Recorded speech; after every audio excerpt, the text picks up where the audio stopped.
Hey everyone! So, for my English project, I decided to talk about a place that is actually super close to where I live, but feels totally out of this world, Teotihuacan. I want to take you on a journey, not just through a place I visited, but through one of the most important, mysterious, and powerful cities ever built in the ancient Americas. First, let's place it on the map. Teotihuacan is located in the state of Mexico, about 50 kilometers northeast of modern-day Mexico City, in the Teotihuacan Valley. It sits at an altitude of over 2,200 meters above sea level.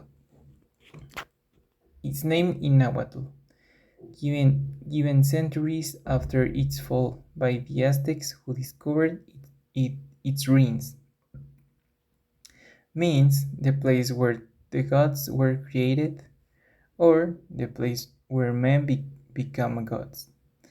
That alone tells you the impact this city had. Even the Aztecs, who were themselves empire builders, saw it as something sacred and beyond human creation. But who actually built it? We still don't know for sure. This is one of the greatest mysteries of Teotihuacan. It was not built by the Aztecs. At its peak, between 100 BCE and 550 CE, Teotihuacan was the largest city in the Americas, with a population over 125,000, maybe up to 200,000 inhabitants, making it the sixth largest city in the world at that time, contemporary with ancient Rome. Its influence stretched from northern Mexico to Guatemala, and then around the 7th century it collapsed. It was burned and abandoned, and we still debate why. Interval revolt, invasion, drought, or a combination of factors. The people left, but the pyramids remained. Its importance is impossible to overstate. Teotihuacan was a UNESCO World Heritage Site because it represents a masterpiece of urban planning. It was the first truly planned city in the Americas. It has a perfect grid layout, oriented to 50 degrees 25 minutes, aligned with astronomical events. It was a multi-ethnic cosmopolitan center of industry, with obsidian workshops, pottery, and a religion that would influence all of Mesoamerica for 1,000 years. Gods like Quetzalcoatl, the feathered serpent, and Tlaloc, the rain god, have their early monumental forms here. Now, let me walk you through my own route, because this is how I experienced its power. My visit started at the northern end of the city, at the Pyramid of the Moon. Many people start with the sun, but starting with the moon is special. The Pyramid of the Moon is smaller than the sun, about 45 meters tall, but arguably more sacred.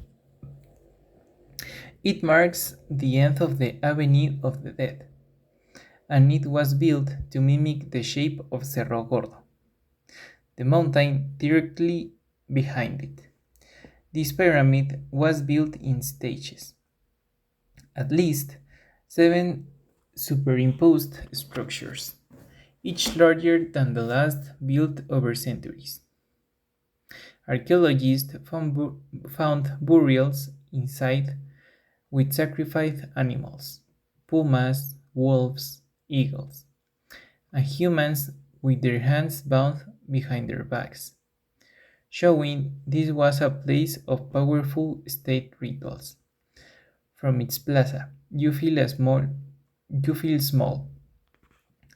You understand the city was designed to make the individual feel insignificant in front of the cosmos. From there, I walked south down the great spine of the city, the Avenue of the Dead, or Calzada de los Muertos. The Aztecs called it that because they thought the small temples leaning, leaning it were tombs. It's not. It's a 4 kilometer long avenue, 45 meters wide, that was the central axis of the universe for Teotihuacanos, walking it with platforms and temples on both sides. You really understand this scale. This was not a village. This was a metropolis with drainage systems, apartments, and thousands of people watching you pass. Walking south, you inevitably arrive at the monster, the heart of the city, the Pyramid of the Sun.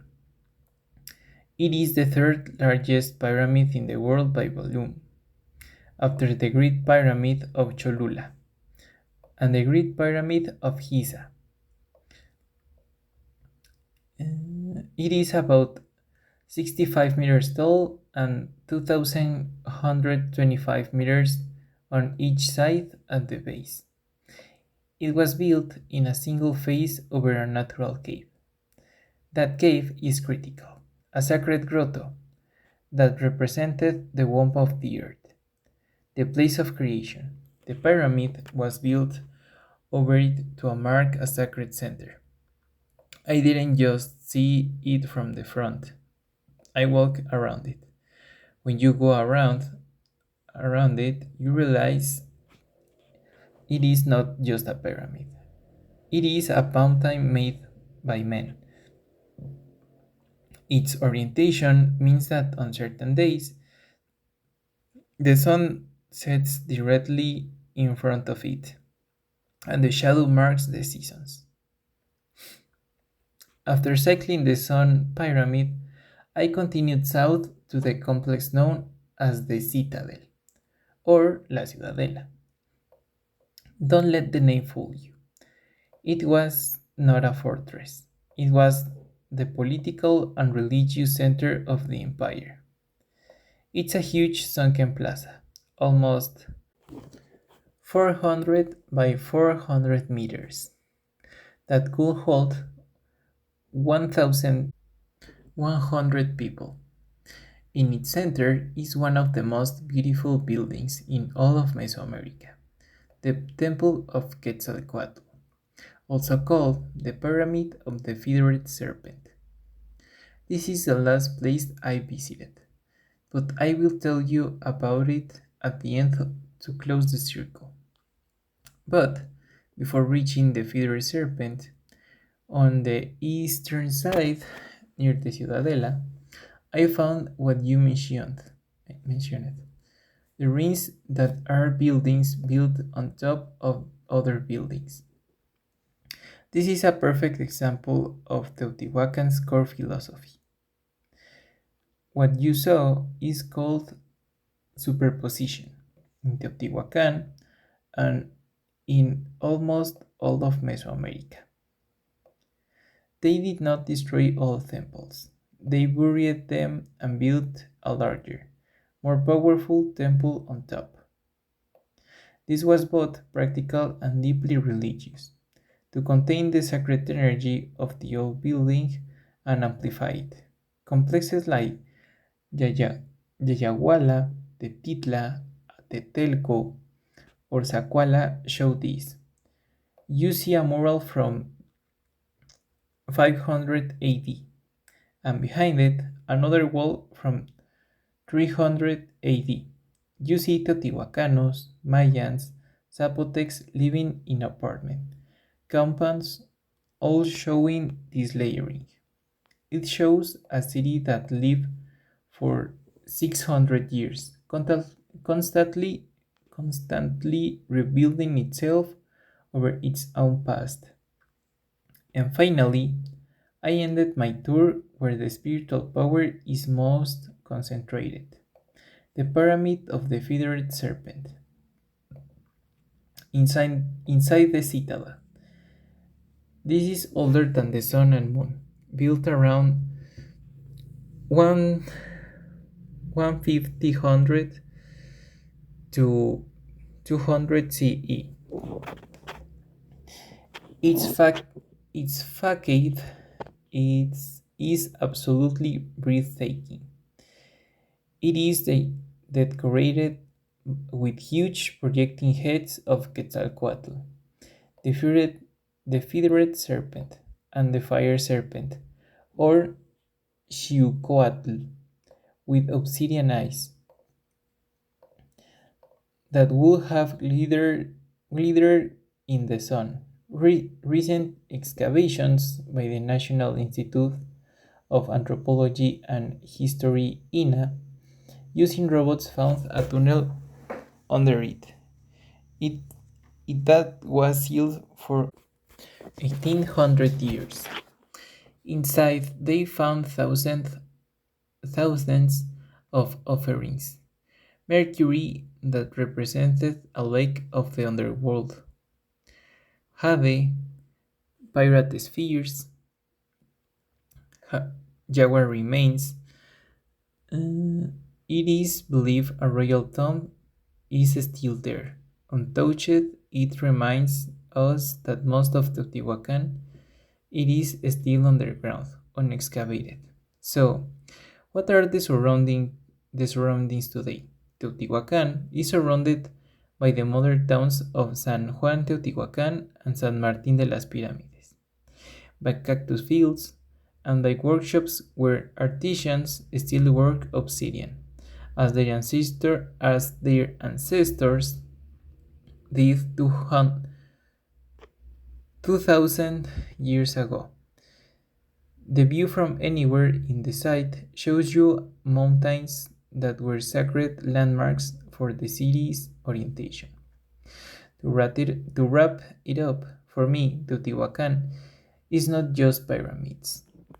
It was the first great metropolis of the Americas, a city of gods, astronomers, and artisans that invented a lifestyle that the Maya and Aztecs would later copy, walking from the moon down the Avenue of the Dead, around the sun, through the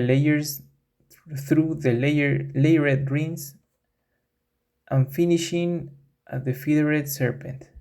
Is literally walking through the time, layer by layer, just like they built their temples. So yeah, that was my visit. I hope you like it and hopefully you get to visit one day too. Thanks.